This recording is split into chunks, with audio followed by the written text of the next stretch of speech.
Hello everyone, I am Tacet, and welcome to the Gems of War Guild Wars, week 45, day 1. It is a red day. Hopefully this stream will not fail as badly as last night. I don't think any stream ever could fail that hard again, so we should be good. Anyways, we just posted a video going over pets, or pets and Doomskulls. I just kind of did a little quick kind of talking summary of it. It's kind of all over the place. There's a quick summary within the description of that video, and if you guys have any specific questions you want to ask me about it, definitely feel free to do so. We know quite a bit about it. We don't know absolutely everything, but if I have the answer, I will supply it, or at least give what I think it'll be, because not everything we know definitively, and do keep in mind everything in that video, as well as anything I may say, is subject to change. It could change at any time. It still isn't even in the game yet. Until it's actually in the game and we get to test it and all that, we'll actually get to see it. But yeah, it should be coming soon. They're trying by the end of April to get version 3.4 out,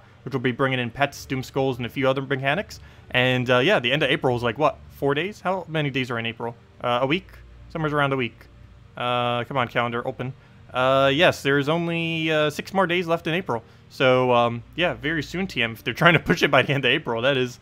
I should probably go get the best teams video out for this video, gosh. I mean, for this version. Because if I don't soon, for all we know, it could pop up in like 3 days, the new patch. We could even have it this week, who knows.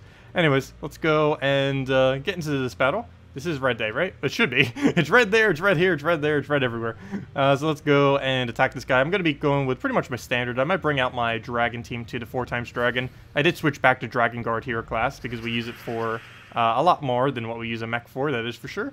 So we'll go move this over, and we should be good to go. Also, hello everyone. Also, sorry for the delay, by the way.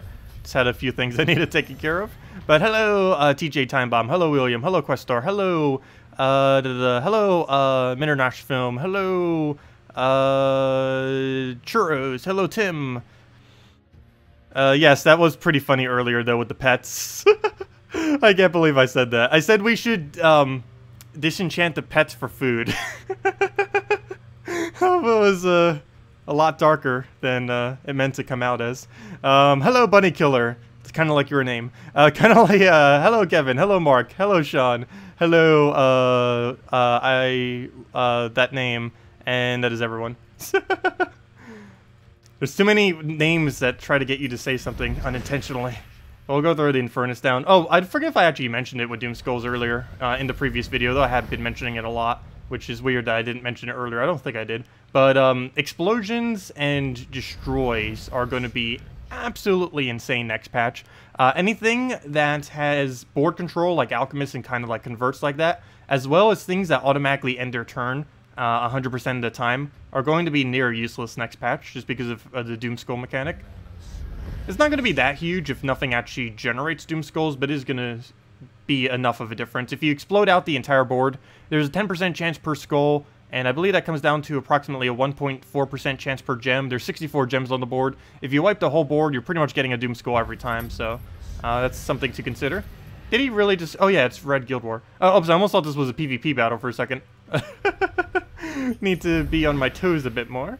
But yeah, we definitely got to be careful. He does have a lot of stuff that just instantly tears us apart. He only does extra damage against monsters, so I'm actually going to take the yellow here and just go for the damage. I'll move that over. Oh, he's going to get another double. I have no way of killing him right now. I believe he gets a kill per hit that he does. Well, we'll go do that. And Queen of Tanya, why don't you have full mana already? I can't really go for a Alchemist. Oh, yes, we can. Blue. Okay, so I'll be fine. Never mind. So we'll go grab that, get the Infernus. Go grab this. Queen of Tanya for free. And, oh, that was already enough damage. That was the whole enough damage this entire time? Really? I could have just done that like 3 turns ago. Oh well. Okay, and yeah, let's just keep going. This one's a little bit weirder, though it is using Queen Titania. Queen Titania is a pretty good counter for Queen Titania. Which is kind of odd, but yeah, she does insane damage against reds.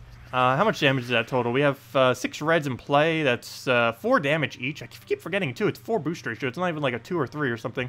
But that's a... yeah, I keep underestimating. Wow, that's ridiculously high damage. 6 of those, 6 times 4, 24, 50, 61 is how much damage she does. No, 51. Yeah, 51, my bad. But yeah, 51 damage full AoE, and that's not even counting Fairy Fire if she gets it off. Speaking about Fairy Fire, there's the burn, there's some Fairy Fire. She's immune to all that, doesn't she? Yeah, she is immune to both burn and Fairy Fire, which is like everything our team does, pretty much. But we'll go take that over. It's not that big a deal, though, but it's, as long as we get the Fairy Fires on, like, him or something, would be useful. I think he has enough damage to one-shot. What's 38 times 3? That is 114? I think we live. I think everything he can hit, we live on. But only once. So hopefully he won't get it down initially, or won't be too annoying with it. Okay, so we definitely live, at least once. So we got that going for us. I could take a brown to a skull to the blue. Actually, let's take that. We're not frozen or anything. Grab all that. Didn't get the yellow drop. That would have been extra turn if we did. We'll take this skull because we really need him out the way. Plus we get Alchemist out of it anyways. We were already going to do something like that with our turn. So it's not like we're really going out of our way. Do I really need extra turn spam him? Unless I can get purple out of it, it's not really worth it. Still doing it though. So we'll go grab that. Move the other one over. Have a skull drop that we could do there. Get a bunch of cascades. We actually did get full mana out of her, so I guess it was worth it then. And that is 13, so that's perfect. He got Fairy Fired as well, and I believe that's match. Yeah, that is. If it didn't hit her, it wouldn't have been, but luckily one of the 2 hits did hit her. And there we go. You're using Dragon Soul, Fair Hound, Yagway, and Goblin Rocket. Interesting. I haven't actually used Feral Hound for Guild War yet. Of course, we only really used it for the raids, and it's absolutely insane in raids now. I don't know if I'd risk it, though. And 8 red, 8 purple, or 7 red, 7 purple, whatever it is. That's not that high of a chance of landing. It's the same reason I don't use things like Ural or Vinoxia and similar things in Guild Wars. It's nice to have if you don't have other options, though, but I don't know. It'd be a little bit scary to use, because if it misses once, boom, you just fed so much mana to the enemy. Especially against like an all-goblin team here. If we miss with that and feed it red-purple, those are the 2 main colors it really needs. And then it just gets explosion spam, and then we're kind of dead. But hopefully we'll be fine into this. Let's see. But yeah, normally I use something along the lines of an all-dragon team. Something like a Dragon Soul World Breaker team. With the other just dragons in there with Elamagrim and... I forget what the other one was. The 4th one, which is why I'm like going through all of them. But yeah, it's basically just the premise of spamming Dragon Soul over and over again. Utilizing the... Oh, Dawnbringer hero class, that's what it was. With Dragon Guard. Basically as the extra bonus for all of your dragons. And then you just keep boosting up. Use Dragon Soul for your mana generation. And then just kill them out that way. I might actually go use that for one of these battles. Maybe one of the easier battles. Because I do feel like this works better than it in most situations. But we'll still mess around with it, might as well. Let's see. Is there a good higher level red team with no mythics? Yes. You'd just build completely around the Queen Titania loop, most likely using Queen Titania plus Goblin Rocket with other utilities. What those are depends on what you have. But, yeah, basically just build completely around Queen Titania if you own her. She is a ridiculously high powerhouse as far as the damage output. Between Fairy Fire and her thing, let's just even assume only our reds. Let's say he has 0 reds on his team. Or actually, let's say he only has 1. Because in this case, he actually does, and most of the time they will have 1. Particularly on a red day. But yes, so we have 5. That's 20 additional damage. That's approximately, let's say 45, because it's, you might have slightly lower magic. But let's say 45. Let's actually say 44, because that'll be easier to calculate with the thing as well. So we'll have 44 damage, or in this case 48, but let's say about 44 damage. And you'll have the Fairy Fire on it. So that right there is already 66 damage to 1. That, if you had the entire team Fairy Fire, it is basically just double cast to win. You just, with like Goblin Rocket into her, you just double cast her twice and you won the battle. Especially if you're in like a lower bracket, lower level range kind of thing. Because she gets even more value if you're a lower level, because the boost ratio is the exact same, regardless of what level you are. So yeah, it's pretty ridiculous. Like if you're a newer player who has that like level 200 or so, and you're doing Guild Wars, you probably like one-shot them or very, very easily two-shot them with the Queen Titania. Whereas we might need 3 on occasion. But let's go and get a Queen Titania down. That's obviously just a free poke. Pretty much just wipes them out. He's going to get a thing down. I don't have any board control to really deal with that. I guess we just take a red and go from there. So we'll take that red, try for a red, didn't get it. He does indeed get Explosion, which out of the 2 things it can do is the better of the 2 options. We'll go get the brown onto the yellow. And it should be matched. They got the double Fairy Fire, as long as the side swipes it. Yeah, I think regardless of which ones it hits, that is dead, so we'll go for it. And yes, that is correct, because it'll die to burn. So we'll just go for a little bit more mana. They did waste a turn, but I don't think that makes too much of a score difference. Hello, Captain! Welcome! Must be nice to have Queen Titania. because you can't get her. I forget when her next thing is, her event. I don't believe it's anytime soon. I was thinking it was like Silverglade earlier, but no, Silverglade's a completely different kingdom, which is occurring right now, which has Christinex and the new troop that came in, the Willow. But, yeah, as far as the, Queen Titania, you'd need to wait until we get a Bright Forest event. And from what I last recall, we are not getting one for a couple months, unfortunately. Otherwise, you just have to find her in the Soul Forge or just off a random drop. You can still get away with Goblin Rocket spam teams, though. It's pretty slow, but it can still get you wins. Worst comes to worst, you can go Hellcat Triple Goblin Rocket. I know that's one color short of pure color, but that alone is enough to win every single battle. It just infinitely loops. Takes forever, but it will at least win you pretty much like a 95% win rate, if not higher. As long as you're not up against Freeze, it's like a 99.5% win rate or something. Ridiculous. It's really, really easy to win with. Oh, wow. That team's actually really strong. Divine Isabella, Infernus, Ketris, and Mercy. I guess we'll have to stick with this one last time, since he'll actually be helping us with the yellow he has. We'll be feeding his yellow with our own yellow to benefit ourselves. Hopefully that won't feed into his Infernus, but we'll have to see. Go move that over, take this other yellow, and go from there. So go. Oh! Oh, that brown. Well, I guess it's not as big a deal if Ketris gets it. It's only one. Oh, you know what? That did bring him pretty low. And he hit my main damage source. Never mind, that's actually really bad. Well, then. Plan B is, let's go take brown of our own. Go grab that. Let's see. That's actually one of the instances where lowering the game speed would be beneficial, which I probably should start doing again for Guild Wars. I kind of stopped doing it because it just seemed like it was a waste of time during most of the battles. Actually, technically, we could change at any time if we really wanted to, even mid-battle. But, I don't know. I like the higher speed, but sometimes moments like those, you just don't notice them in the quicker speed. And then something like that happens. Well, we don't have a drop over there, so nothing to really do with it. I guess we just throw in Furnace and hope we get lucky, because we definitely need luck at this point. Thank you. That is the luck we needed. Not exactly, but I'll take it. At least this is an extra turn. Would have wished for a little bit more mana, but it'll work. We'll get that over. If this can extra turn, we win. Okay, no extra turn. We did get some mana, though. And we do have Alchemist, which is the main core thing we need. I do not have alignment, though, other than on red, but that doesn't really count. Actually, you know what? It does count. There's so much red on the board, we can kill him right here. And that's match. Or almost match. We don't have any reds to extra turn Queen Titania anymore. That blue is pointless for us to take. I'm just going to go for... Or is it? No, they're all fairy fired. It's useless. I guess I could technically take that purple, but I don't think it's worth the turn. And never mind, we did kill it with that because they're all fairy fired. And down goes that. That was a... That worked out. That worked out decently, I guess. What's up with my throat? What? Like choking on my own spit. If you're wondering why my words were like all mumbly.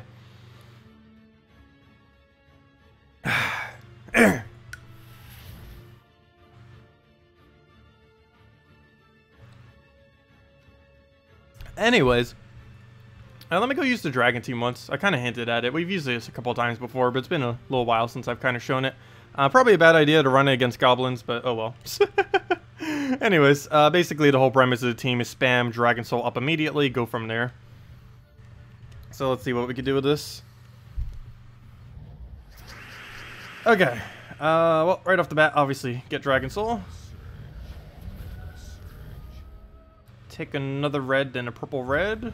Perfect, exactly what we needed. Wow, that turn. We'll go get that down. Very nice. The amount of luck we have right now. We'll go grab all that. We'll take a brown. Might as well go get, what's his name up. And then again, we're going to get off the explosion. I don't need to manually take it. It would just be a waste of a turn. And might as well go Grim. We don't have any burns, but there's so much purple on the board right there. We actually can get away with that. I will be taking one purple now just because we can get attack reduction off it. Actually, you know what? I probably should have been taking all those extra turns because of that. It probably won't come into play at all because they're just goblins, but it is nice to have that slightly lower attack because you take less damage. We could have reduced that damage by about 6 to 9 more if I would have taken every extra turn. But as you can see, that's already matched. We could just kill it off with Dawnbringer or whatever else we want to use, and down it goes. Yeah, that used to be the team I used. It still works out. Yeah, I don't really know if I should be using that compared to the other one. It's hard to get really large data tests of teams anymore, though, because you only have Guild Wars once every 3 weeks. So it's hard to really gauge how one team performs compared to another long term, because you get so few instances of trying it these days. But that is that. And our final score between the two of them is 9,438. Not too bad. Could be a little bit better. Anything above 9,300 I'm pretty happy with, though. And anything above 9,500 is extremely high. So that's good enough. Kind of a little bit above mid-range. And where does that put us? I think we're still... Yeah, we're just at Heralds. Are we the highest in our guild at the moment? Let's see. 9,438, 9,438. Yeah, we are. We're currently #1. Barely. Hopefully we can keep it up. Also, how are the rankings going? We're in dead last, but I think that's because we haven't done all of our battles yet. Yeah, it's because we have less battles than everyone else by a decent margin. That's why we're dead last right now. But then again, even if we put that into consideration with our battles, we'd still be slightly behind them by about 15,000 actually, right at this current moment in time. But they're also pretty high right now. They're like 5th. Actually, that's not too high, but yeah, we'll see exactly where we pan out. The problem is, over time, people just keep moving up and up and up on these leaderboards. So now we're kind of at the point where like everyone from 3 and just upwards who are kind of working their way up are pushing everyone else down, and then everyone's like fighting for first, and then that's pushing everyone down. Like the ones who aren't as good at bracket 1 get pushed down to bracket 2, then they become like the best things in bracket 2, and then they keep pushing down bracket 2, and then everything pushes down to bracket 3, and it's just like a whole process of pushing people out. It's kind of weird.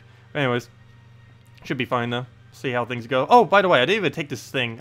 There was a glitch with it earlier. Or, you know, guys know from yesterday.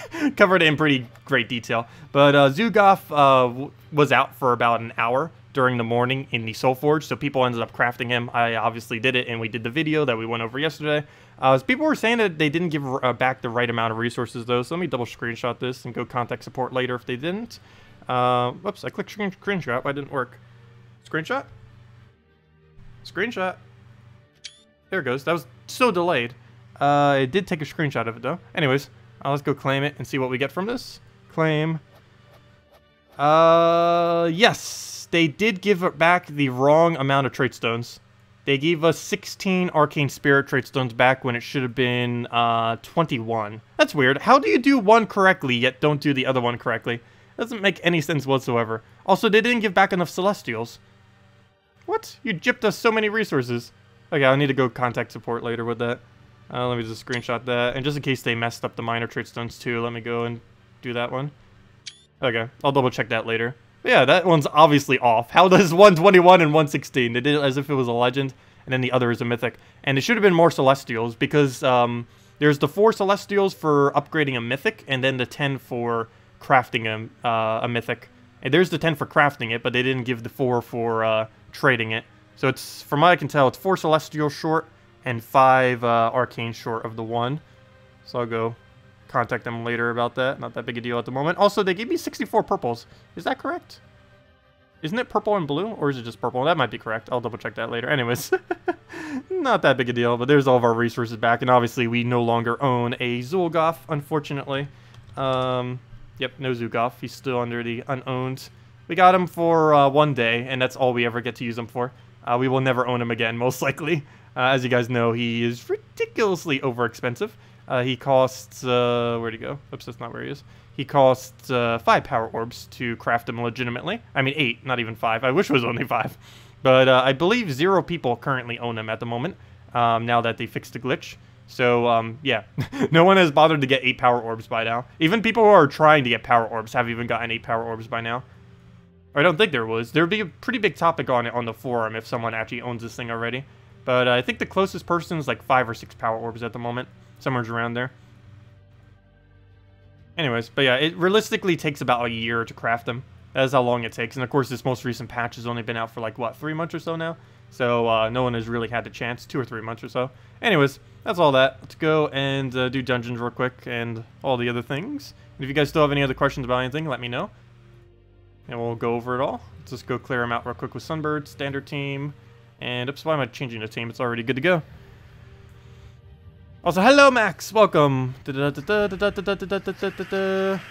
that reminds me. I still need to go post something to the forum, or even just ask them privately, because there's a really big exploit that I think may occur with pets that I actually realized during the video, but I didn't want to mention it during the video. But then again, I'm mentioning it now, so people are still kind of, I guess, maybe exploit it, but we'll see.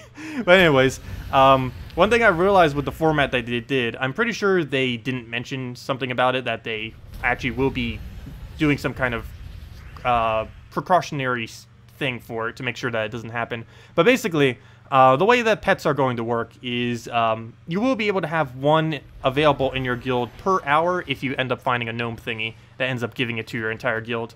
The issue with this is, what will happen if people guild hop? Couldn't you just guild hop constantly?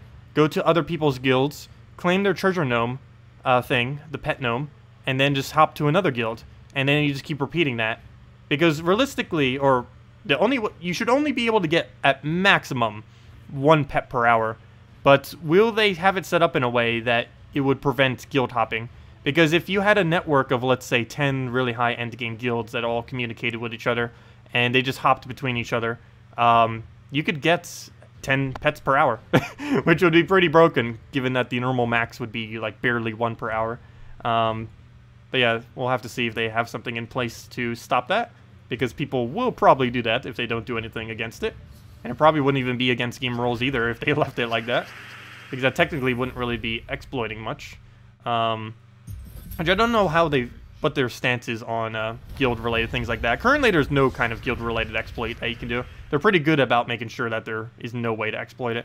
But I have not heard them mentioning anything about that, if they have anything set up that will basically prevent that from happening. Did they fix the mistake from yesterday? Yes, they fixed the mistake from yesterday. We just claimed the resources back like seconds ago, or a couple minutes ago. But yeah, we just went and did that. They gave the wrong amount of resources back, but I'll go and contact them about that later. They're aware of that as well, but I don't think they're going to do it unless you contact them manually. So if you were one of the people that did craft those and traded them and everything, make sure you contact them manually. Also, if you spent, what are they called? Orbs on it instead of trade stones, also make sure you contact them manually, because they gave back trade stones even if you orbed. So you might want to get your orbs back instead. Unless you want the trade stones instead to go use on like legends and lower rarity stuff. In which case, don't contact them. But yeah. Let's see. The anniversary codes already all actually worked. I checked them after the fact and they all seem to have worked. I actually had 4 redeem codes sitting in my thing. So they all worked from yesterday. All 4 of them, including the 2 anniversary ones. They're obviously used up by now. But yeah, they did indeed seem to work. I guess they just didn't work initially, but then they just, for whatever reason, ended up working. Also, I mentioned it during the pet stream, but we do basically, not necessarily confirmed, but nearly confirmed, is the fact that, well, for one, the new pet food that's coming in from next patch is craftable in the Soul Forge. We don't know what it will cost, but based on the fact that it requires 7, there's 7 different types, we can pretty much assume that it will cost jewels, because it's the only type in the game that has 7 different things. White for diamonds, blue sapphire thing for the blue food, so on and so forth. But yeah, there's 7 different types of food. They're likely going to require these 7 resources, and then you can just throw shards into them as well. So start saving your shards in case you need a specific color one of these to be really high. Start saving all of these things, or start accumulating them if you haven't been, because there's a really good chance these things will be required to craft food in the Soul Forge. We don't know how expensive it will be. We don't even have confirmed if it will cost these resources. But it's either going to cost this or trade stones, pretty much. One of the two. I wish they would make it trade stone cost, but it seems most likely that it's going to be these 7. Technically, these 8. So, yeah, definitely do your dungeons every day. And maybe start doing the 50 gem thing a little bit more. If you have the resources, of course. If you have, like, several thousand gems, you might want to consider it. But, because initially, you'll want to get, like, the really good pets up. So, we will be wanting to have the resources to get food for them, at least initially. And you don't have to keep feeding them. You only have to feed them to level them. It's not like some kind of maintenance thing where you have to keep feeding them constantly. You just feed them to level them, and then you never deal with them again.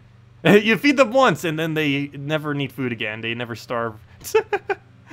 Does everyone in the guild have to do the pet gnome to get the pet? No. It's on an individual basis. Only the... you only have 1 hour to do it, which is a really unfortunate mechanic that they made it like that. That was one of the things I was really concerned about, and they did indeed go and do it, so that's unfortunate. But yes, you only have 1 hour to claim the pet whenever your guild does the thing, but it's on an individual basis. So your entire guild doesn't need to do it, only each individual person. So, for example, basically how it goes down is you play PvP, you can only ever find a treasure thingy in here that triggers the pet. And if anyone, any of your 30 people in your guild finds a little treasure pet, you will then be in a rescue event. You will then have 1 hour from whenever they finish their battle to go and do this little rescue event wherever you do it. I guess you do it under PvP or something. But you'll have 1 hour to go do this little rescue event. And then after that, it'll be gone. But it's on an individual basis. As long as you do it within that hour, you'll get the pet and everything else, whatever rewards you get from it, food and whatever else. But if you don't complete it within that hour, or you're not on during that hour, you will not get anything, even if everyone else in your guild does it. But it's on an individual basis as far as the actual completion of it. And you also can't have multiple active at once. When one of your when there's one currently active in your guild, you cannot get another one. You can't find any of them in PvP until that one is currently over. The whole hour has expired. Then after that hour has expired, you can then find additional ones. Also, there will be a weekly thing once a day for 24 hours where it'll automatically occur, and it'll have some kind of pet, and then it's like, hey, here's this pet. You then have 24 hours to go do it. And there's also that instance of it, which you can do. But during those 24 hours, you cannot get any of the pet things. So hopefully that's on something like a Wednesday or something, like kind of midweek. It'll be really unfortunate if it's on a Friday, Sunday, Saturday, or Monday, because those tends to be some of the biggest days that people tend to play. And it'd be really bad if they do the weekly thing on a day that people tend to play, because you have 0% chance of finding them during those 24 hours whenever it comes around. Any idea? Also, the battles that you do, they're not sigil-based, which is nice. They're kind of weirdly time-based, but they're not sigil-based. So there's no cost to them in that regard, and there's no, like, there's no restriction to the battles, basically. You have as many attempts as you can do, as long as you can do it within that time frame. So you can throw, like, 1,000 battles down, or maybe not that many. You wouldn't have that much time. But you can attempt it, like, 50 times, and as long as you can kill them all at least once, you'll progress through it all and get your pet. So even if you're a newer player, you still have a chance of doing it, because you could just keep trying to get lucky with, like, Devours or something.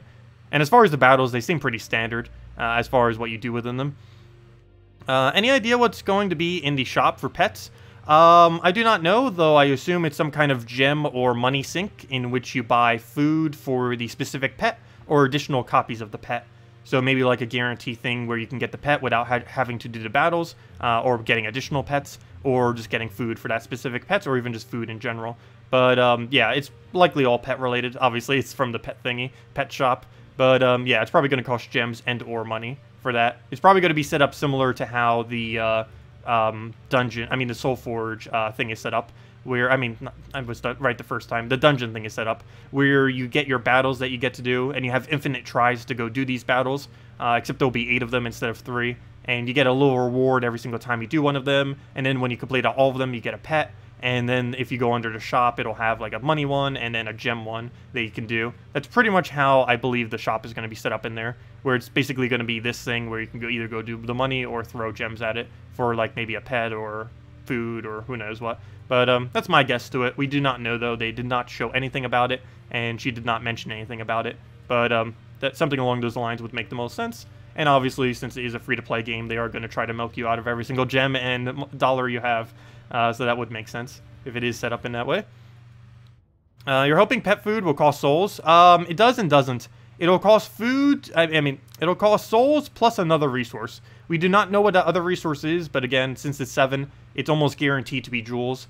There's no confirmation that it is jewels, but I'm like 95% certain that it will be indeed jewels for it, because there's currently no jewel sink in the game for all these color ones. So given that there's 7 food colors, well, that's how many there are. So yeah, it makes the most sense that it'll be those. But yeah, it will cost most likely these resources plus souls. So like one food might cost, let's say, 50 purple plus 100 souls or something. I don't know what the rate will be for them, but something along those lines is likely what they will cost. And of course, then the orange food will cost that much, so on and so forth. Gem, I'm pretty sure the diamond one will cost slightly less than these amount of resources. Like if these cost 50, then the diamond one will probably cost like 25 plus a certain amount of souls. But yeah, we'll see exactly. Nothing has really been confirmed in that regard. But hopefully we'll find out. Anyways, let's go. Oh, that's actually one other big concern I have about next patch too. They might make it so the only viable thing to ever do is PvP, which is going to be somewhat weird, because almost everything other than PvP and guild-related stuff will almost be dead content starting next patch, other than during the weekly day of pets, which is kind of odd. The day dedicated to pets is the one day where pets doesn't block out every other activity in the game, which seems like it doesn't make any sense at all, but that is kind of going to be the way it is, because during every day that isn't the 24-hour pet rescue day, you should pretty much be playing PvP, because if you're doing anything other than PvP, you have a 0% chance of finding a pet event, and at least initially, obviously everyone will want to go and start accumulating those pets, so there really isn't any reason to play any other game mode other than PvP when the next patch ends up coming out. For like the first month after the next patch comes out, you pretty much only want to play that game mode, unless a event gem is related to something else. But in every other instance, you just want to be spamming PvP. And even just in general, particularly for late game players, there would be no need to play anything other than PvP, which is slightly unfortunate that the pets will kind of do that. I'm not sure how long that will really last, though, as far as the pets having that kind of effect. But it's really going to devalue every other game mode in the game. More so than they already been. PvP is already the best location to be doing everything, pretty much, or most everything. And it's going to be even more so next patch. It's kind of like how the meta that's already existing in the game is just going to be emphasized even more next patch. Two things are going to be emphasized even more, which are already done to an excessive degree. PvP, because the new pets will be only PvP exclusive. You have to play PvP to get the little thing to go and basically get the events for your guild. And the other will be the Doomskull mechanic. Doomskull is going to make what is already existing as far as good troops within teams even better. Explosions, even better. Destroys, even better. Board control, even better. Because the more you destroy these little skull things, the more explosions you end up getting, and it just ends up generating you a lot of mana, and it just makes things that already have a small amount of explosions that are already extremely great value, just get even more value on top of their value. Alright, we'll take that skull, get our greens, throw some other things in. If anyone else still has any other questions, let me know. And if I missed any, definitely let me know about that too. Any idea what's... Oh, never mind, I already answered that. Does everyone in the guild have... No, I already answered that too. Oh, what pets are going to starve? You need a diamond. I know, your pets are going to starve. Well, it's probably not going to be that many diamonds, and only the white color ones will require diamonds, which is only 1 out of 7 of your pets. And given that they're adding 36 pets, there's probably only going to be about 4 or so initially that will require diamond-related food, assuming that they are doing those 7 resources as the thing that you craft food with. But, yeah, only 7 of them requiring that. I'm pretty sure none of them will be too over the top. We don't even know what most of them are going to be doing. We don't even know if pets are going to be good. Obviously, you want to get them just because they are cute, and you might want to have just your favorite one as your little thing on your shoulder. But, we don't really know how good the bonuses will be. All the bonuses we've seen so far are really horrible, but you never know. One of them could be just insanely overpowered, and obviously we'd want to try finding it. But from what we've seen so far, all of the pets are pretty underwhelming as far as what they do, though that kind of makes sense because there are going to be 36 pets plus a new one per month, so they can't make them too strong because these things keep stacking over time. The more pets they add, the higher stats and the higher everything's going to start getting, so they have to be careful not to add too much too quickly. Because they do all stack simultaneously. I forget if I mentioned that this stream, but every single pet you own does stack the effects that they have. So you can wear any pet. So that's actually really nice, because I was kind of concerned too that you might not be able to wear whatever pet you like the most. But you will be able to do that, because you won't have to set your pet based on which one has the best effect, since they're all going to be active automatically, always. We'll go through that. Though the only problem with that, though, is it kind of encourages you trying to get all of them as quickly as possible, because you'd want to have all of them to get all of their bonuses. Some of them are cosmetic only, but a good majority of them will be doing effects. Though I kind of wish they would make it so all of them would do some kind of effect, even if it's ridiculously trivial. And even if they double repeated them, like maybe like an air mastery or something, do feel like they all should have something going for them, even if it's 100% useless, like that bunny having water mastery. Still would be nice if they did something. There's still an incentive structure to level them, even if they are a useless pet that does literally nothing, other than just the visual. The incentive structure is, as you level your pets more, you end up getting like gems and these little orb things. So you're still getting something even from leveling the 100% useless ones. So they're not, I guess, fully useless to level. Though I don't think the amount of resources you get from leveling them is really worth it. So you'd obviously want to do all the ones that actually give you a benefit before leveling the ones that give you nothing, obviously. Well, we'll go take ourselves green here, just because he's... Oh, oops. Fail. I took green to try to get that into Diviner, but we're blocked off of Mercy. Good job. I should have just taken the yellow or something the previous turn. Luckily, we get that to full mana, and then we'll throw this down. You're looking for a poor man's soul farming team? Valkyrie with triple Warlock. It's the cheapest team you can build in the entire game that farms souls. It's, yeah, Valkyrie triple Warlock. Warlock, you basically get all the traits for fully trading him from completing out the Broken Spire Kingdom, which you need to do anyways to unlock Arena. And then you just run with a Valkyrie. All of those troops are rares. You only need the first 2 traits on the Warlock. Really easy team to form. And not the quickest of teams, obviously, but it does get the job done. Once you can first slot Divinian Fields, it goes up to 20,000 souls per hour. Though prior to that, if you're just running in battles and stuff, I think it's around 10,000 souls per hour or so. More often than not, you'd probably just be better off in PvP prior to having either a one-shot Warlock team or Dragon Soul. You're probably better off just doing Arena. Did I say PvP? I meant Arena as your soul farming. Because Arena, when you first start out in the game, is easily 5,000 souls per hour. Once you get Celestial Armor and stuff, you can get up to about 10,000 or so. And then from there, you can just keep going higher and higher. Once you get like good weapons and other things like that, just getting better at Arena in general. Okay, we'll go and take Brown here. He's going to drain us, probably kill whatever he touches, and yes, he does. And all we have to do from this point on is just go get its mana, and we'll be good to go. Is there a good red Guild War team with no mythics using Garuda? Yes. Do you have Queen Titania? The team would end up being Alchemist, Goblin Rocket. I need to like visualize it. Alchemist, Goblin Rockets, Yagwe, and Queen Titania. Oh, never mind. You said Garuda. Why did I think you said Yagwe? As far as Garuda, that one's a little bit iffier. Though if you have the Queen Titania, you could still run it with that. Yeah, I guess you would have to still go the Alchemist, Goblin Rocket, Garuda combo. Though as far as your other follow-up, I don't know exactly what you do with that. Obviously, the Goblin Rocket blocks it, but it has such a good board control that it doesn't actually even matter in the context of that battle, because you're going to be generating so much yellow that the excess is easily going to be able to go into your Garuda. Plus, you have the Red Storm going for it, so you'll easily be able to get all your reds as well.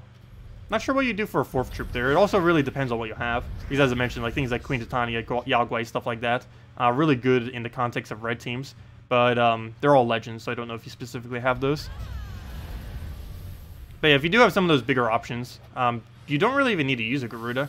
And more often than not, Goblin Rocket could actually be better value than what you get out of Garuda. Garuda is good for just like a burst of damage, but it has the really big issue, like many troops have, of it automatically ends its turn. It has 0 board control, which makes it pretty bad in most situations.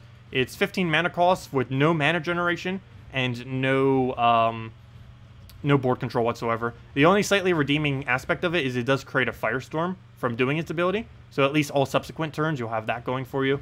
But yeah, it's a little bit, it's hard to really get it going. Once you start casting it a few times, it does ridiculously good damage, because he does have that boost ratio based on all the red. He keeps getting magic per turn, so he can stack it up to be quite a bit, particularly combined with the Red Storm he already creates, so you're normally going to be getting like, what, 4 or 5 magic or so buffed to him on top of his already existing damage every single time.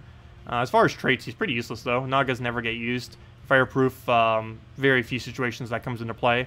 And Soaring, there's no Strigic team that you could build 4 times of that is usable on Red Day. Actually, there's not even a team that you could build that's usable, let alone on Red Day. But maybe eventually, that could actually be a thing. Though, I believe we're still missing like 2 troops before that becomes a thing. Not to mention there's no hero class for it. Where are the Strigics? Let me just go into the classification. It would be easier to do it that way. Or Strix, however you pronounce it, or say it, whatever that word is. Wait, there's only 6 of them? I didn't even realize there was that few. Oh yeah, you definitely can't build it for Red Day. Maybe Yellow Day at most, and there's still not even enough to compose it out of that. But, I didn't even realize how few there are. Wow, there's only 6.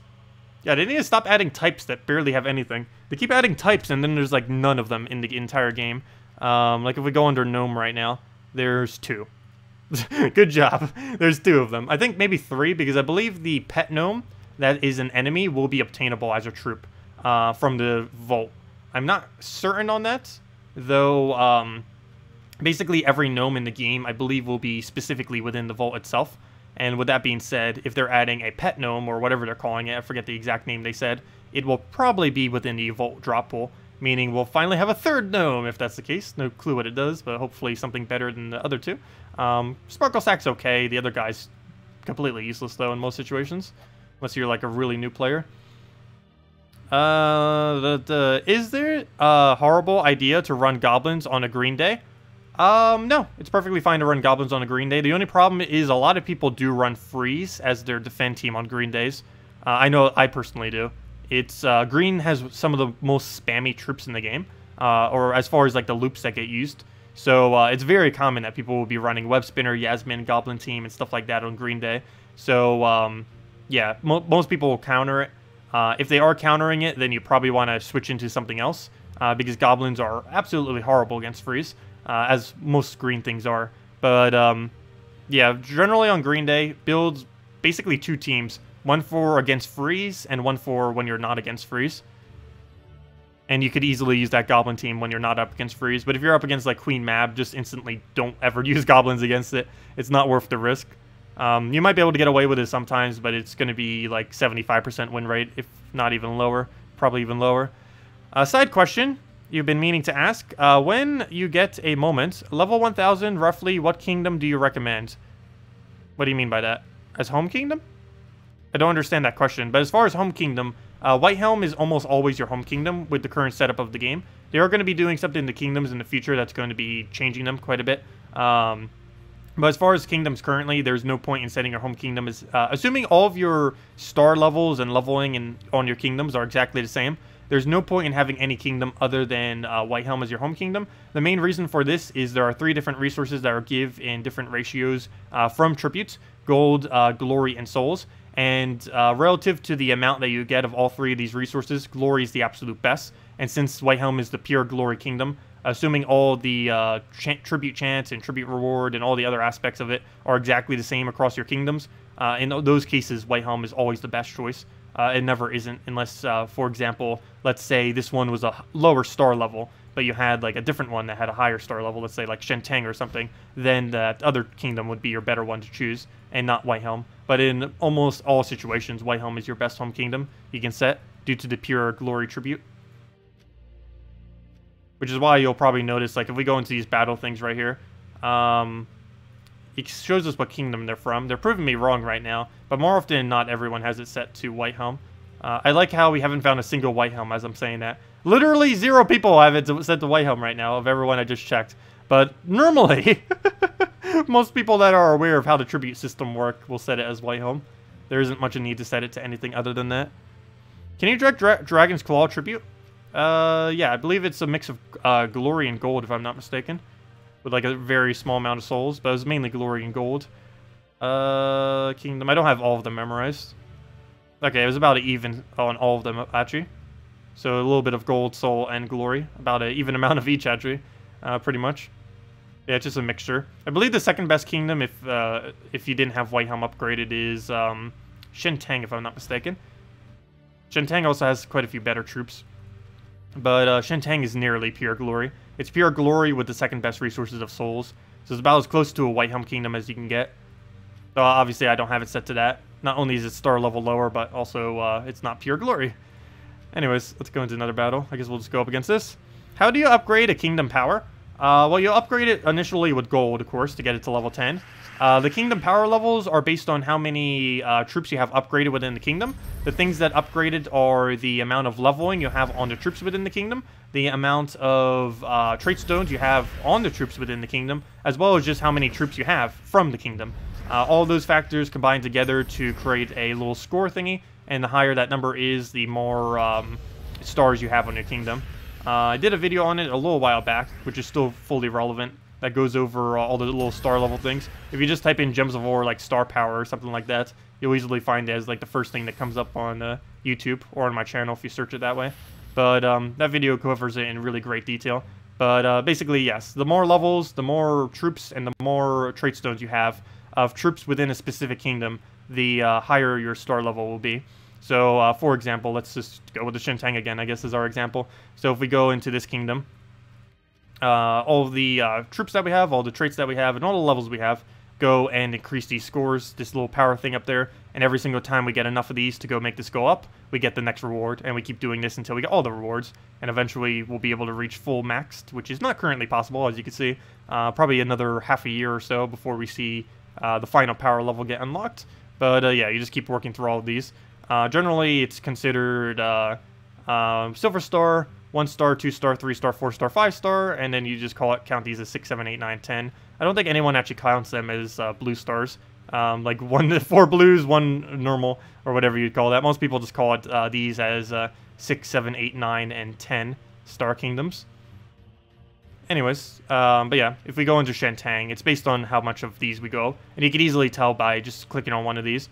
So the Shentang's power level is based on all these troops, as well as on all the unknown troops, if there were any unowned, which of course we have all of them, but if you didn't have any, you would want to go and see which ones you have. Generally, when you're going and actually going through trying to power level your, or trying to get kingdom star levels, you want to try focusing on the kingdoms that you actually have a lot of copies in, because whatever kingdoms you have a lot of copies in, they're the easiest to do. Obviously, this one wouldn't be a good kingdom to do since it only has 10 troops total, but let's say something like a Golvania, which I think has like, what, 14, 15, 16 or something right now, is a lot easier to get the power levels on.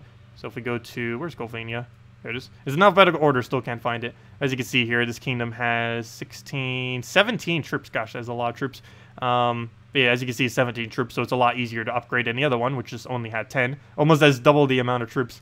But, yeah, and you generally just want to gauge it by that, because having more troops is the easiest way of ever upgrading a kingdom.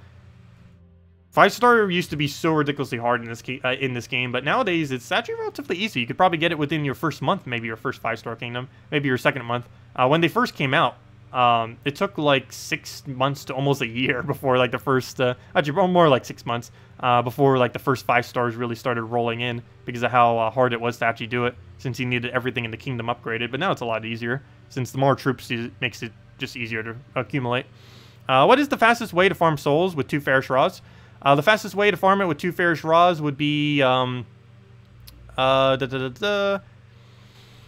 Dragon Soul, Umber Wolf, double Fairish Raw would be the quickest way you get that. And then you do it on Warlord 2 difficulty on first challenge Divinian Fields or any other similar challenge that can die in 3 shots. You triple cast your Dragon Soul and then you win. Alternatively, if you don't have fully traded Umber Wolf, you can go Dragon Soul, double Fairish Raw, and an Azarus. It's pretty much the exact same thing. They're almost the exact same rate of souls. I think only like 1,000 or 2,000 off from each other. I'm actually not even sure which one is better. Haven't done extensive testing yet, but they're both so similar that it's even if I tested it, it would barely make any difference. But yeah, if you do have it, I would probably say go the Umber Wolf route though. It just works a lot smoother and easier for the battles. But yeah, Dragon Soul, Umber Wolf, 2 times Fairish Raw is what you would end up using for it, or an Azarus in its place if you don't have it. Someone thanks PvP players for having all firebombs on defense to beat them. Players set that team for the kingdom that they want, so that they lose to get rivals, and revenge to increase glory. True? Wait, what? Someone thanked PvP players. The players set that team for the kingdom that they want to, that they lose to get rival, and revenge to increase glory. Well, yes, they do it to increase glory as well as they get the gold, but setting it to a specific kingdom has no effect. Back in the day, the trait stone that you used to get from a battle was dependent on the kingdom that you play in within PvP. It is relevant when you're doing it within challenges and explore and questing.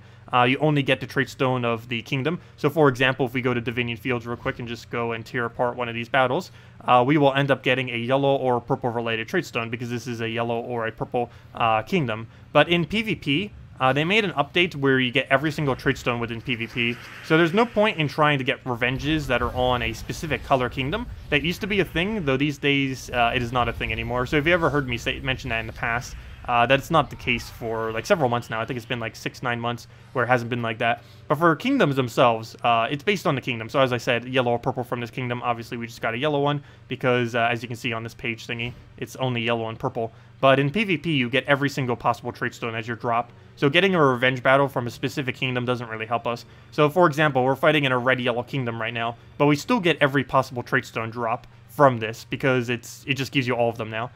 In the past, it used to be based on the kingdom, but not anymore. But yeah, we can get any possible trait stone from this, not specifically red or yellow, which is what that kingdom is. There's currently no effect on the kingdom that you play in. I still really desperately want, like, kingdom-related effects. I don't know if they're actually going to be doing that. They said they had some kind of really big kingdom change coming in the future. I really hope that is the change. I'm not sure if it will be, but would be really cool. But as you guys know, there's absolutely no difference between the kingdom that you fight in. They have the different background, and that's about it. There's no mechanical difference of gameplay when you're fighting within different kingdoms. Would be really cool if they had some kind of different board effect or some kind of just different thing that occurs for every single different kingdom. Not sure if they will be implementing that when they said they're planning on really big major kingdom changes, but that would definitely be a pretty major kingdom change, that's for sure. If every single kingdom had its own unique mechanical effect for when you're battling. But at the current moment, obviously, every single thing within PvP it's completely irrelevant what kingdom you're actually in, even though it does show you, which is kind of odd. Used to be relevant, isn't anymore, though it likely will become relevant in the future. Also, there's the white helm I've been looking for. It took us like 5 battles to find someone actually using white helm, which I find really surprising. We'll go move that over. See if we get any alignment here, which we do not, so we'll go move that, and just go from there. Just get some Infernus, go from, try getting an alignment off the double convert. And I guess we go for it. Get the Mercy, get the last of his mana, throw Infernus down. Also, hello, my Raz. Welcome, welcome, welcome. So we'll go throw Infernus in there. I don't think he got a magic reduction on us. No, he didn't yet. He does have Plague, which is 2 different options to do that to us. Luckily, he's not gotten it yet. Divine Ishpala. Is that worth casting? No, but I need it to get Diviner off, so I will go for it. He's barely going to get any value out of it. By barely any value, apparently that means very large Cascade. But we'll go throw this down on the brown there. Let's get all that going. And I guess we'll throw Infernus at him. And that'll pretty much be that. One more cast and we'll be good to go. And I guess we'll stick a red and do it that way. Oh, you know what? I probably should have taken that skull. Oh well, a little late for that. And only 2 HP remaining. I know, go pets. Very soon, TM. I am going to grind them so hard, by the way. I might start playing Gems of War for a long time each day. I don't know if I'll be streaming all of it, but we are going to be playing a lot of Gems of War when pets initially come out, just because I want to get all 36 pets as soon as possible. I actually want to get all 36 pets on the first week, even if that means we have to play for upwards of 8 hours per day. I will be doing that most likely. I don't know if I'll be streaming all of it, because it's a lot harder to stream for that long than it is to just kind of casually play it while doing other stuff, like watching videos on the side and all that kind of things. And, you know, it's a lot chiller that way. But, yeah, we'll be doing a lot of pet farming. Like, that's pretty much all I'm going to do the entire week that pets get released, until we have every pet in the game at least 1 copy. And even then, I'm probably still going to keep grinding, because we need dozens of copies to fully upgrade them. I think it takes 50 total, I think it is. That or you need 100 of them. It's either like 50 total or you need like 100 of them to get them all the way max. I forget exactly what it was earlier. Because it was showing the amount of cards you needed per upgrade, but I didn't know if it was like per thing or if it was like get all the way there. If it was get all the way there, I think it was 51 if I'm not mistaken, which would make sense. I believe that's about how many a rare would normally need to get to mythic. Let me see, how many would that normally be? Actually, that'd be more like 91 if I'm not mistaken. Also, was there any screenshots from earlier that you guys wanted me to go over from the previous video? And if you guys didn't see it, we did do a whole video on the pets. And if there is anything you guys want me to clarify, just let me know. What is so special about the Butt Knight? Why does she like him so much? I don't know. She does a lot of weird things sometimes. Ask her. Ask her next stream on next Monday why she likes Butt Knight so much. And why she flirts with all the troops. Let's see. Or not all of them. Just the one she finds hot. Well, we'll go take the yellow down. We'll let him skull us again. Oh, actually, that was a bad idea. Oh, good, he didn't get full mana. Okay, that's fine then. Never mind, that wasn't a bad idea. We'll go take purple. Go get Infernus down. It was still a bad idea. Luckily, we just didn't have any bad result occur from it. What do we have here? We can convert out red. Obviously, that's the last thing we'd ever want to do. Oh, hello, blue extra turn. Almost didn't see you there. And that dies a skull, which is very beneficial to us. Get that in there. Keep throwing down everything, and that's match. Just throw it off the double Infernus. Oh, does it increase the rival and revenge more often? What does? Yes. Well, revenge, yes. Rival, not so much. But revenge battles, it definitely does. The more you lose on your defend battle right here, the better. You want to lose as much as possible on this team. I generally just put a decent team here just because I probably should start putting things that are weaker. I kind of just put whatever I kind of want here. It changes from time to time, but essentially, the most efficient thing you can put here is the worst team you could possibly think of. And at this current moment in time, yes, that is 4 times Firebomb, pretty much. And most would be the weakest possible team you can ever make. And that is technically the best team you could ever set on defend. It's actually more profitable to lose every defend you ever have than to win them. The main reason for this is, assuming you're playing for at least a few hours each day, you'll be seeing a lot more revenges from losing a lot more than you would from winning. Because if you win, you don't get any revenge from that person. But if you lose and then you find that person in PvP later on, you'll end up getting them as a revenge battle. And while you can only claim that once, that revenge battle will end up giving you 2 times the amount of gold, even though it doesn't show it gives you 2 times gold. If you look at your gold before and after, it does. And it also gives you 3 glory, which is pretty decent. As far as rivals, that's a little bit more complicated how that ends up happening. And it wouldn't necessarily be affected by you losing more. Rivals just tends to happen when it matches you too much with the exact same people. That's the whole thing that ends up creating a rival. It's really just a way of giving people some resources. The rival mechanic is basically just a way of giving people extra glory for giving you the same opponent over and over again. Because obviously the same opponent's going to be using the same defend team, and due to the repetition, they just give you a little bit of glory as, hey, we're making you fight the same person over and over again. Here, have some extra glory because our matchmaking is horrible. But, yeah, that's pretty much what the revival thing is, which is kind of weird. But it's literally just a system in place for their horrible matchmaking system, just to reward you for when it keeps giving you the same opponents over and over again. That's entirely the whole reason why they added it. Or I assume the reason why they added it. I don't see why else they would. It doesn't make any sense for any other reason other than that. And at the time, that was a pretty big issue. It's not as big of an issue these days, because they've obviously modified it over the years, but it used to be a really big problem in the game. Anyways, I'm looking for my guard's avatar team. I need to go kill this out with a thing. So we'll go to this.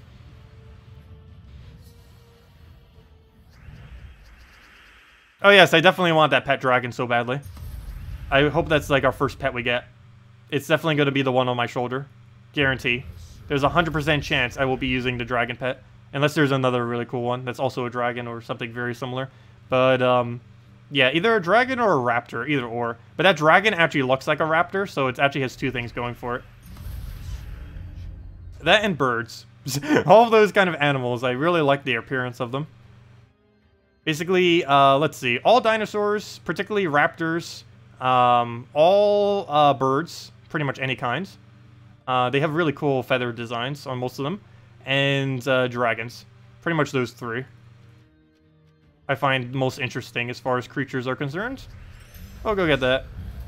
Go take ourselves a... well, I should probably go get Apothecary. I need to go spam him out, so let's go take away his red yellow first, though. But yeah, the dragon actually looks like a raptor. It's a little dragon raptor.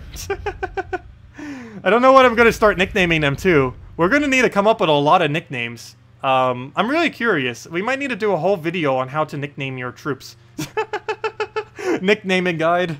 But yeah, we're going to need to figure out 36 nicknames for 36 different little cute little creatures. I actually don't know what I'll be doing for them yet. That'll take a lot of research to figure out what kind of names we want. But yeah, we need to go do that. I should probably preemptively start thinking of some, because we already know what like 6 pets look like. We know about the bunny. We know about the little mini mimic. Let's see, how many do we currently know of? Bunny, mini mimic, moon. Wait, bunny, mimic, moon. That cat, the dragon. I'm missing one that we know of. There's like a 6th one that I forgot about. That was on that one page. Oh, the dove. And that's it. We know what visually 6 of them look like out of the 36. Plus 1 per month. Anyways, we'll go and throw down this on, I guess, yellow? That's the weirdest color to throw it on, but it looks like it's the highest color. I could have just looked at his ability, though. But yeah, it's definitely the highest color now. Anyways, we'll go throw a guard at him. Oh, he revived on 1. You've got to be kidding me. The whole point of this team was to make sure we one-shot you, and I didn't even double-check to see if we killed them all. Fail.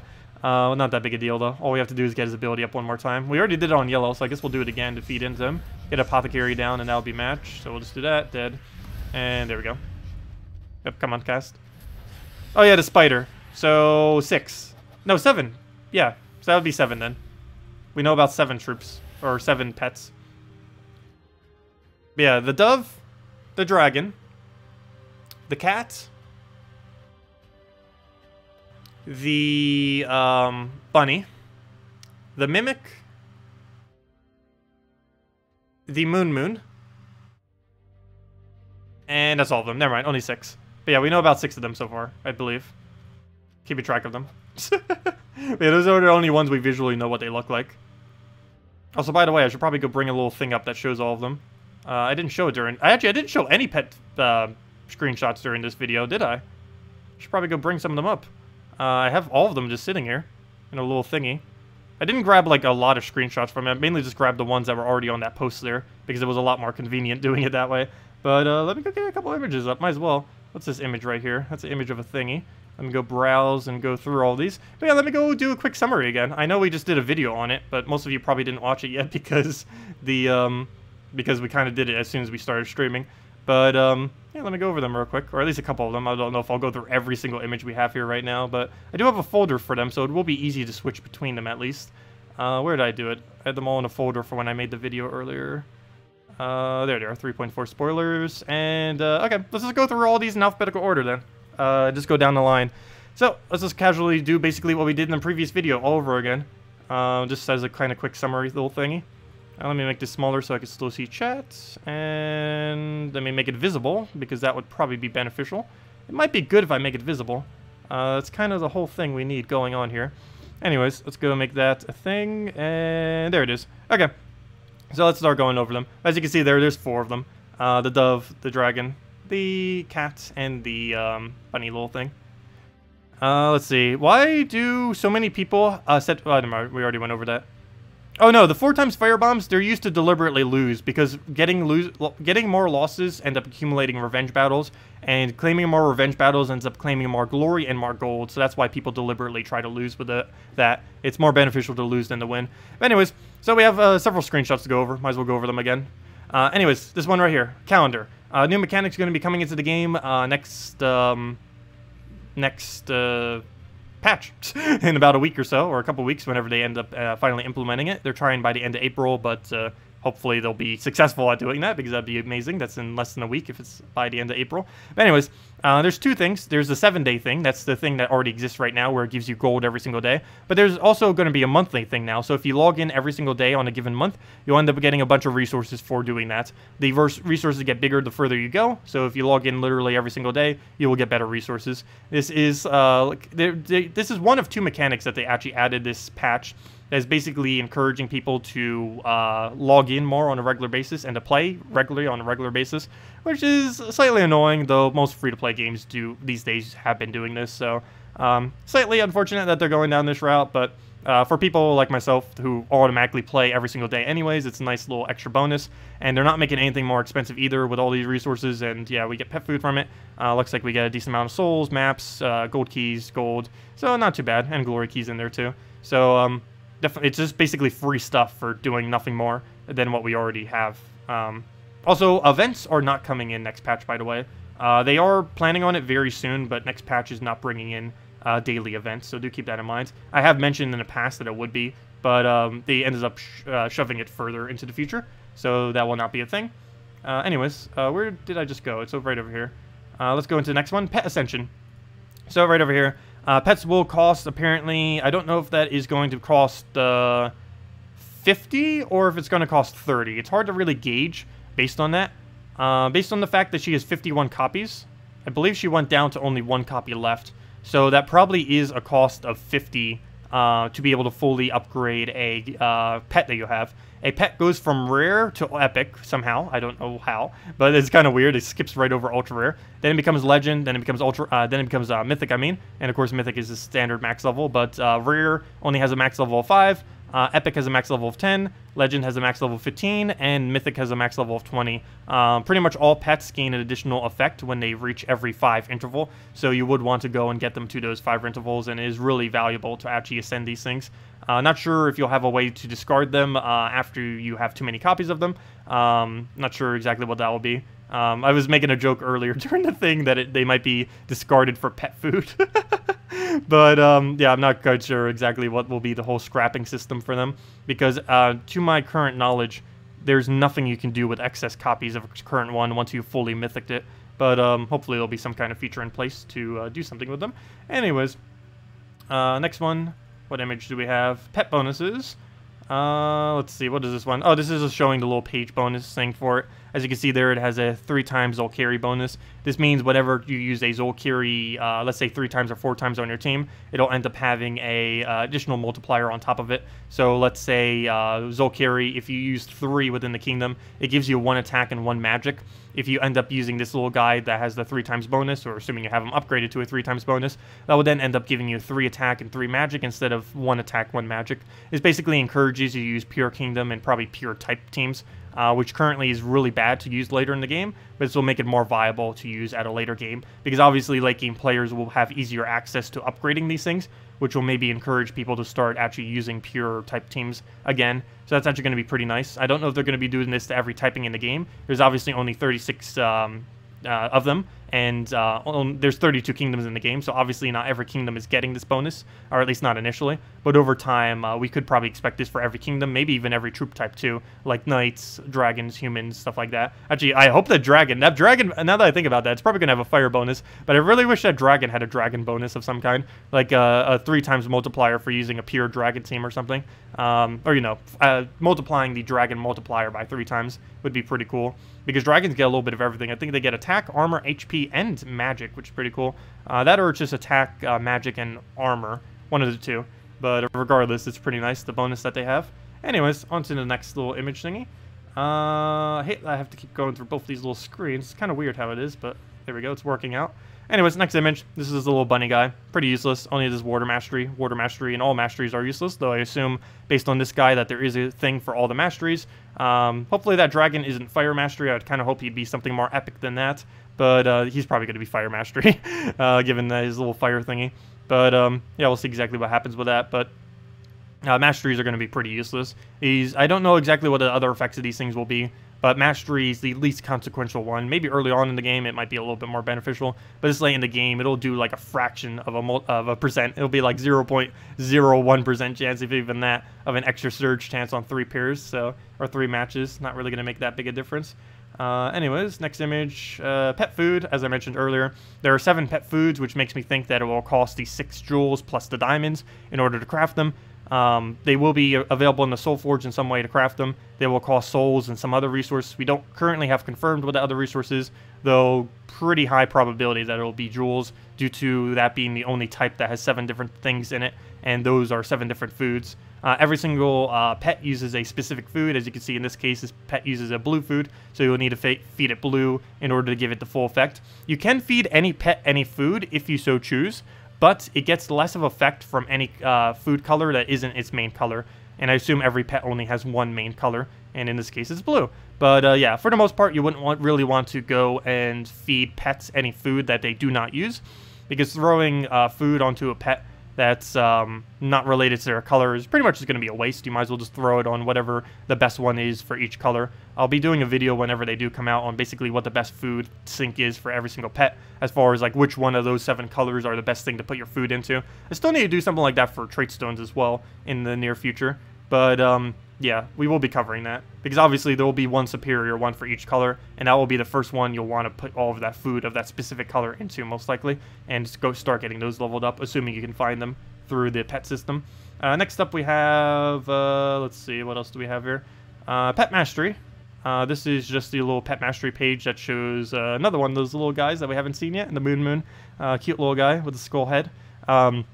But this page mainly just shows that we get the little gem mastery thing, as you can see right there. Basically, the incentive structure leveling them, as well as the ones that might just be fully cosmetic and nothing else. The whole incentive structure to actually go and bother leveling them in the first place is the fact that... Oh! Never mind, it only costs 30 copies. You can see right here, she ended up giving herself 50, and she had the same problem. Never mind. 1 second. But yes, it only costs 30 copies of a pet to get it to max, not 50. I misspoke earlier. She gave herself 50, but it only took out 30 to get it to mythic. So you only need 30 to fully max it. Okay, that's cool. That's actually a lot cheaper then. So yeah, that's nice. Anyways, this page mainly shows the pet mastery thingy. The pet mastery, you get a bit of gems and a random orb whenever you get a certain amount of levels on your things.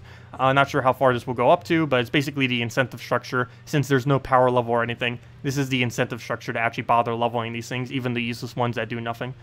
Similar to how the power levels on kingdoms still make it so you need to upgrade things, even the most useless troops in the game. Anyways, This is the pet rescue page. This is the main page from it where you do all of your pet rescues. I have no clue where this is actually located. It'll probably be under the mini games tabs, I would assume, or something similar to that, or under the games tab. Well, that is the mini games tab. It'll probably be under the games tab or something.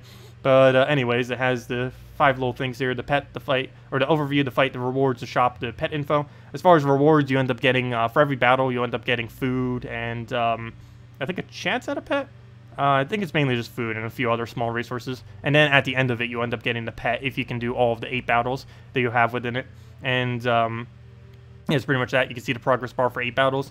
You will only have an hour to do it for all of the ones that are found randomly through PvP from your guild or from yourself.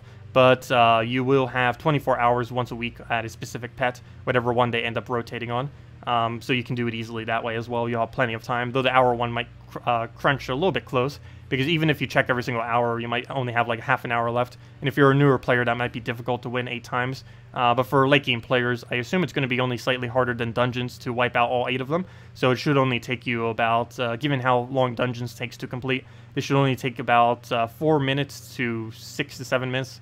But yeah, probably about 4 to 7 minutes to clear out all 8 of those battles. So it shouldn't take that long at all to be able to do these. We don't know exactly how high they will do because you only showed like the first few battles, but the first few battles were ridiculously easy. Pretty much any account could have taken them out for the most part, as long as you have at least a somewhat decent team composed up. Other than that, what do we have here? Pet rescue, already did that, and here's just the battle screen. I don't even know why I took a little screenshot of that, but you have infinite tries on these. But as you can see, you have to keep battling. You get a little bit of reward each time, as you can see under the rewards tab, and then on the final battle you'll actually get the pet. I don't know if all the little pet rescues work like this or only the weekly one does, but this is the only one she ended up showing, unfortunately. So we don't know if all of them are like that or only the specific one that occurs once a week. And other than that, we have one other screenshot I didn't show yet, and it's the least consequential one. It just shows that you could put it on your shoulder. But yeah, you can wear all of your pets, which are kind of cute, and you can have them all on your little shoulder thing, on your little hero there. But yeah, it's quite adorable. I'm really curious what all 36 of them look like. As I said, we only know what 6 of them look like currently. But yeah, we'll find out soon, TM. But anyways, that is everything with that. Let me go look at chat, because I probably missed 1.5 billion things, since I can't see chat while I have all that up. Let me X out of that. Let me X out of that. Let me save this just so it doesn't go crazy.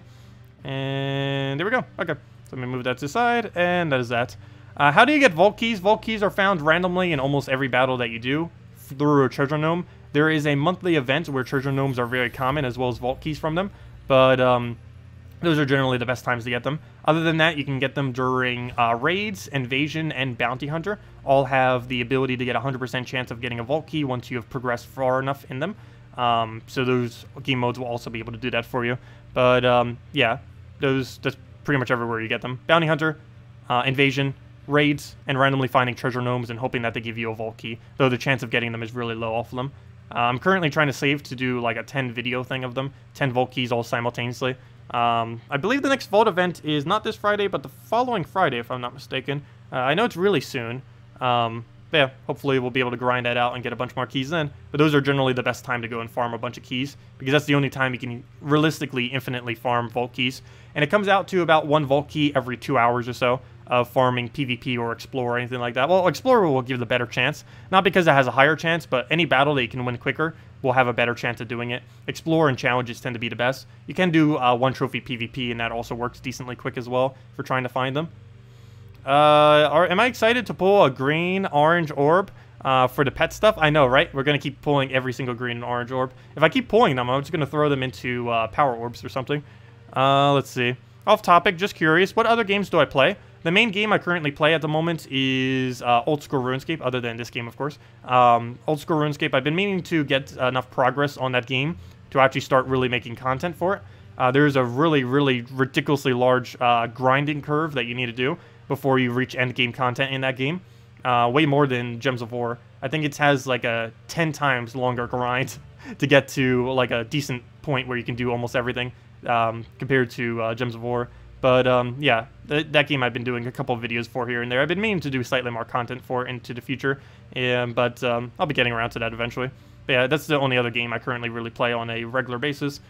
Still looking out maybe for another MOBA. Haven't been playing MOBAs much as of recently, but it is one of my favorite genres. Multiplayer online battle arenas, things like Dota 2, League of Legends, stuff like that. Been kind of waiting for like a newer one to come out, and maybe actually participating some in esports for it, just for fun. Not sure how serious I would end up getting about it, but I'd want to do a newer one and not get into one that's already pre-existing, because it would be so much harder to getting into an already pre-existing one. If I was to do that, I would do it for Dota 2, but I don't think I would want to go that try-hard on it. I know, soon TM is intensifying. She said they are pushing by the end of April, and end of April is 6 days from now, so it is very, very soon if they can actually get it out by the end of April. I know, can you borrow some souls? I wish. We have over 1 million souls right now. I don't know how much it will cost to craft food, but if whatever it costs, we have plenty souls. They also said they might be adding a mythic weapon after they nerf Dawnbringer in Arena, and they did that the other week, so there is a chance they might add another 1.3 million soul weapon, either next patch or the following patch. I wouldn't put it past them that they would add another one already, but yeah, I do want to make sure I have pretty close to 1.3 million souls in case they do end up doing that, because I want to have it instantly so we can go and show it off, of course, so we can actually go and use it and stuff. But yeah, if they do add another mythic weapon in the same way that Dawnbringer was released, we'd be able to get it the second it gets released and do a video pretty much the day after, or the day of, pretty much, with it. So not sure when they'll be pushing that out, what it will even do when they do, but we pretty much have the souls for it. We will have to go grind a little bit, because let's say it comes out next week. We're obviously 240,000 souls short, so I would have to spend a few hours or so, or probably about a day or so, farming up those souls. I don't personally soul farm much these days, but we could easily do that in under a day to get the rest of the souls we need. How do you increase your income that high? As far as all of our resources? I don't know what you mean by income in that regard. But as far as gold, you easily get that from PvP. From, oh, you mean this income. Oh, it's upgraded from kingdom thingies. Kingdom power levels are probably what's making it go higher than you. These power levels have useless gold in between all of these, and you end up getting 150 gold drop at 8 stars, which is probably making the biggest discrepancy between my gold per hour and your gold per hour. But yeah, I would assume that is what it's from. These things that you get off the kingdom. Every other one gives you gold throughout the entire thing. The first one, and then every subsequent other one ends up giving you gold every single time, with the exception of the final one, where it gives you the +2 stats. But yeah, every alternative one ends up giving you the gold, and I have every kingdom as maxed as it can be, so we're getting a lot of extra gold profit per day from that. So that's how our income is so high. It's from having so many 8-star kingdoms and stuff, because we have pretty much I believe every kingdom that can be, I believe we have every kingdom as maxed as they can currently be right now, with maybe like 1 or 2 exceptions, but pretty much every kingdom that can go as high as it can is at that current state. And maybe just 1 or 2 of them are off. But yeah, that's where most of that gold is coming from. It's pretty trivial. 564 gold is pretty low. What does that come out to per day? 564 times 24. Of course, that's just free gold on top of just doing nothing. But all we have to do is click our tribute at any point and we get all that gold. Even if we go away from the game for a month, we still get that gold every single day, stacking up to be whatever it goes to. But yeah, that's 13,536 gold a day doing literally nothing. Plus we get that daily bonus, which I think is like 2,000 gold. So if we add that on it, that's 15,536 gold per day from doing literally nothing. That's kind of cool. What do you think of the Dragon Soul, Fair Shara, Azura, Baba Yaga for Purple Guild War? Not sure the order at the moment. Dragon Soul, Fair Shara, Azura. You'd want to throw Azura in front of Fair Shara. For sure. You don't want to block every mana of your Azura. That'd be pointless to even use Azura at that point. But, yeah, you could go Dragon Soul, Azura, Fair Shara, and Baba Yaga would end up working out. Maybe Fair Shara in back slot. Really just depends what you're up against. If they have something that can hit your last slot, you'd want to use Fair Shara in last slot. The main reason for this is you'd want your Baba Yaga to be safe, because it's your summoner. So you would want to keep throwing that down. I know, did I finally read your thing? Did you spam that like 10 times and I finally read it? That's funny. I'm really sorry about that if I do keep missing your things. I'm not like trying to deliberately ignore anyone. It just happens sometimes. Let's see. When are you getting a little stuffed dragon to wear on my shoulder? I probably should at some point.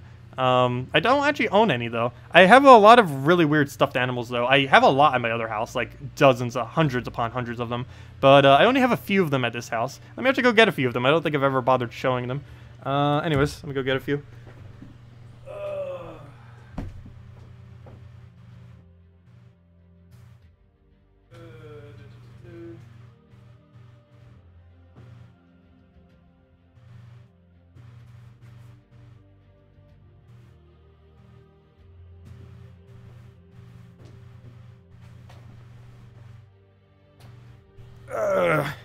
Okay, let me see. Where are we in frame? Yeah. But we have these two little guys. Both of them I got at flea markets at various times. As I mentioned in the past, I used to do flea marketing quite a bit. Used to do it pretty much for money during college. Was decently profitable as well. But I did that all through college, and yeah, it was a lot of fun. Basically did it every single weekend. Really nice because flea marketing is a weekend thing. That's generally the best time to do it. You could do it basically on any day, particularly on Wednesday, Thursday, Friday, Saturday, and Sunday. But Saturday and Sunday are always the better days for it. But anyways, we have these two little guys. Both of them I end up picking up at one point during a flea market. Yeah, I got a nice stuffed little tiger. Unfortunately, he will not fit on my shoulder. But yes, we do have this little tiger thing. Cute little tiger. Standard tiger. Pretty large tiger, actually, too. It's not as big as it may seem because of how close the camera is. Actually, if I move it back to, like, my perspective, you can see it's about twice the size of my head. Actually, its head is about the size of my head, actually. But, this one is the one I actually used to wear a lot. I definitely made a statement at every flea market I ever went to. I would always put this guy on my head, and he would just stand there. And every single time I'd ever go flea marketing, I would always have him on my head because it would get people's attention. And it was a great way to socialize with people because people would ask you and come up to you, why on earth do you have a lizard on your head? And then you can easily sell to them. And it actually makes it a lot more profitable. Pro tip, if you go flea marketing, put a lizard on your head. But yeah, it was actually surprisingly effective, to be honest. But yes, I used to wear him all the time on my head. Yeah, that's true. I think this is the first time I'm wearing him on stream. I should start wearing him from now on. It's a little bit awkward, though, because I can't really move my head a lot when I'm holding him or he's going to fall. Actually, you can barely even see that well, can you? But yeah, this is what he looks like, this lizard. It's one of the TY things with his tag off. I have one with the tag on, but this was the one I would always wear with the one off. Yeah, it's just a standard little lizard thingy. Anyways, that's that. But yeah, we'll start wearing them on our head now when pets come out. I think we'll wear it on the head, though. I'm so used to it on the head and not on the shoulder, because it would fall off if I wear it on the shoulder because my arm keeps moving and stuff. But the head would still work, because that will be stable enough that it won't move. But yeah, we'll start wearing him, I guess, and make sure that he fits in frame. There we go. Actually, his head is surprisingly not getting cut off up there. But, yeah. Anyways, let's see. Tacet has another house. No, I do not actually own any of them, but as far as family, I have 2 houses that my mom's... Well, actually, technically, wow, I have actually a lot of houses if you count, like, throughout my entire family. But I am kind of somewhat fortunate in that regard. It's actually why my expenses are so low right now, because I could easily hop between, like, almost a dozen houses right now if I truly wanted to. But there's 2 main ones. There's my mom's house, which I actually live in currently at the moment. And then there's my dad's house. My dad currently lives with his grandma, and I can easily stay there if I ever needed to. But there's also the 6 or 5 other houses that he owns, though all of them are currently occupied. He fixes out houses and then rents them out and then resells them at a later time. So that's what he does for a living these days. He used to do that in the past, and he stopped it for a while, then did other stuff, and then started back up again after he went bankrupt for the 3rd time. And yeah, long story with all that, but long story short, he does currently own 6 houses, or 5 or 6, somewhere around there. And I have plenty of other extended family that I could stay with, like cousins and aunts and other things like that, which I could easily do. Had a couple of them over. They sometimes stay whenever they go on vacation. One of my uncles, who does some tech stuff, he sometimes runs down to like Florida and stuff, and sometimes if he drives down, he'll stay at my place or this place and just sleep on the couch or anywheres. We don't have a guest bedroom, unfortunately, but he just kind of stays here when he's driving down, just to kind of have like a free pit stop place to eat and just rest for a bit, instead of having to pay like whatever it is, like $50 or whatever it is for a little hotel for the night. You can easily just stop here and save the money. Let's see. You should clip it to your shirt. I don't have anything to clip it with, though. That would be pretty easy to do if I could find something. Oh, no, I actually prefer it on my head. It's always where I've worn it, so I'm kind of just used to it there. Yeah, we could just clip it to our shoulder very easily, if we really wanted to, the little guy up there. I think I'm going to be keeping him on my head. And yes, when pets come out, we need to go and start wearing him, I guess. He's the closest thing I have to a small thing that can fit on my shoulder at this moment, so that will work. Anyways, guys, I'm going to be heading out for now. I hope you all have a wonderful rest of your week. We'll be back again tomorrow, same time as always. At this point, almost 2 hours prior to now, 8 p.m. Eastern Standard Time. Next patch is coming very soon, TM. When it does, we will be playing it like crazy. Not going to promise any kind of length stream, but I can say we will be streaming a lot when next patch comes out, or at least playing a lot, that is for sure. Not sure how much of it will actually end up getting streamed, but we will be going and grinding out pets a ridiculous amount of time when it first gets released, because I want to get them as quick as possible to go show all 36 of them. Well, technically we could see that probably by clicking unowned, but still I want to get all of them, at least one copy of each, as soon as possible. Anyways, could you please help you with a no Mythic Guild War Purple attack team? No Titania, no Ishbala, no Green Seer, no Sakima. That's a lot of options you can't use, unfortunately. I don't know if I could figure out one off the top of my head at this exact moment in time with that many restrictions. You'd probably want to build it completely around a Drake Rider then. Drake Rider last slot with one other Azura as your main damage source. So basically you'd want to build a team as a frontline damage source, Azura, a third slot damage source, which is going to be your core damage source, and then Drake Rider in the back. The reason you put Drake Rider in the back, you could also put in the first slot if you really wanted to, is you use them as a backline tank, though you could also use them as a frontline tank. He has a 100% chance to revive into a Drake, which will help you out, and that will make sure that you don't lose your points that way. But you could put it either or, it doesn't really matter. But yeah, I guess you could put Baba Yaga in third slot and then one other troop in first, so that you have damage source first, Azura second as mana generation and some damage, and disable third slot of Baba Yaga so you can have double silence as well as damage, plus you get her for free. Oh, the same as Azura, you get her for free from Merlantis, you get well, the other one for free from Urskea, so you get those two for free. You then just need the Drake Rider, which is only ultra rare, and then you just need one other damage source. So that team would come down to basically Drake Rider, Azura, Baba Yaga, and either one other damage source or one other generator. And that would pretty much be your team then. Unless you have other core legends to put in there. But something along those lines would be decent enough to win. Do you get donations? Yes, we do get donations from time to time. The links are in the description. We also have a Patreon, which I don't really do much with, unfortunately. Really do need to revamp that eventually. But I think we're getting like, what, 30-something off of Patreon? Yeah, I don't really make a huge deal of money from this, that is for sure. Actually, I probably made more in 1 month of flea marketing than almost 1 year of doing this on YouTube, but I enjoy doing this so much, and being with all you guys, chatting with you guys, and just being able to cover all this content. It's the best thing I've ever done as far as enjoyable work. So while it might not be the best of money, I do have a decent passion for it, so that's good enough for me. But yeah, I make very little, so if any of you do feel inclined to ever donate, it is greatly appreciated because it helps out a lot. But yeah, all the links to that is in the description. Let's see. Does a 24-hour Gems of War stream fund a new computer?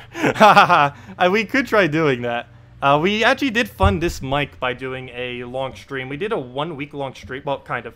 We did a PvP stream when PvP like first came out, pretty much. Oops, you probably can't hear me because I'm not talking into the mic. But this mic came from a 1 week long PvP stream where we basically streamed for 8 hours every day for an entire week, and we got the $130 we needed for the mic.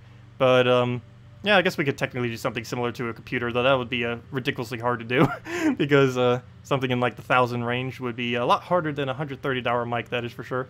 We could attempt it, I guess. We'll see how far we get. I highly doubt we'd actually be able to reach that goal, but it's worth attempting, I guess. You buy, sell from flea markets? I don't currently anymore. The current area I'm in is not really an area that works well for it, but yes, I used to do Legos, I used to do clothing, I used to do toys, mainly Legos though, both real and the China-made ones, as well as just alternative forms of them and just other similar block-like creations, and just toys and all that kind of stuff. Main reasons why Legos kind of sell pretty decently is due to the assembly required to them. A lot of people are lazy these days and do not want to actually assemble them. So being able to assemble them for people and then selling them assembled, even if they're other versions of it or just cheaper versions of it, like China-made ones, people still are interested in it. But yeah, I used to sell them right next to the real ones. Basically just have all of the China-made ones on one side and all the real ones on the other side. And basically, if they wanted the real, they could pay the more money for the real, or if they just wanted it for the kid just to kind of give it to them, they'll buy the cheaper one. And worked out pretty nicely. And I would normally have a stock of the real ones of the exact other ones as well. So they could either buy the cheaper China-made one, which is a lot cheaper, or they could buy the real actual Lego one, which is, of course, a lot more expensive, almost like 2, 3, sometimes even 4, 10 times.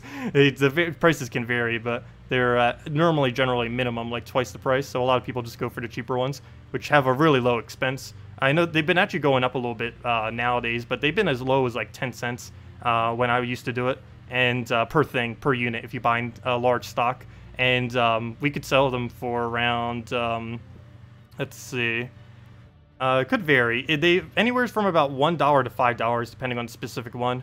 And it only costs about 10 cents or so each. Of course, you have to take the time to assemble them, but it doesn't take anything more than like 30 seconds to a minute, depending on how complex it is, some of the smaller ones. Generally, sets aren't really worth doing, though, because if it's missing like one part, then you're kind of screwed out of it, unfortunately. And it's really hard to sell it on eBay, too, because sometimes when people... Basically, it's really malicious trying to sell them on eBay. Like, when you try selling Lego sets on eBay, basically never do it. Unless you, like, really trust the buyer. Because if you try doing it, one really weird malpractice that people tend to do is they'll go and basically they'll buy a really expensive set. They'll take all of the most expensive pieces from the sets and then return it back to you. But they'll keep all the expensive parts, but they'll return it back, get the full refund from eBay, and then you'll have to go through like this whole mess, and then you'll never actually be able to get the pieces back that they basically just stole from you. But yeah, you can easily lose dozens, if not hundreds of dollars that way. I haven't lost that much that way, but it has happened.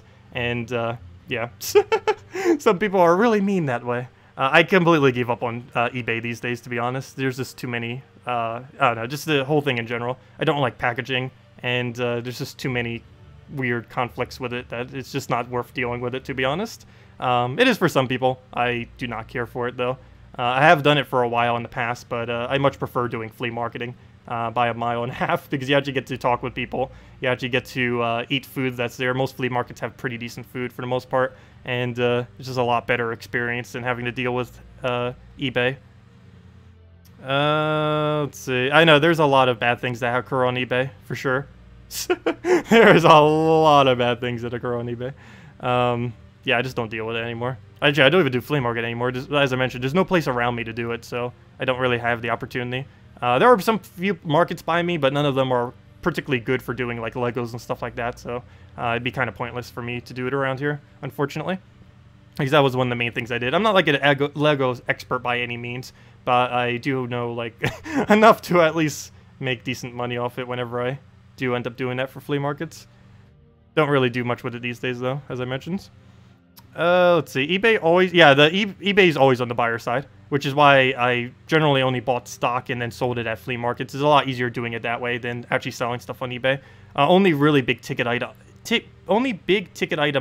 Big ticket items that I wouldn't be able to sell all at flea markets would I really do there. Because flea markets are a really bad place to get the actual value of an item. Because you're always going to get less than what the actual value is for things. Flea markets are generally for dumping stuff. It's not really a place to go and try to like sell something of high value, generally. Not only could you get a theft there, of course, but it's people generally are... Like, dealers are going to be around, and they know what it's worth, and they're going to try getting it for less than what it is worth.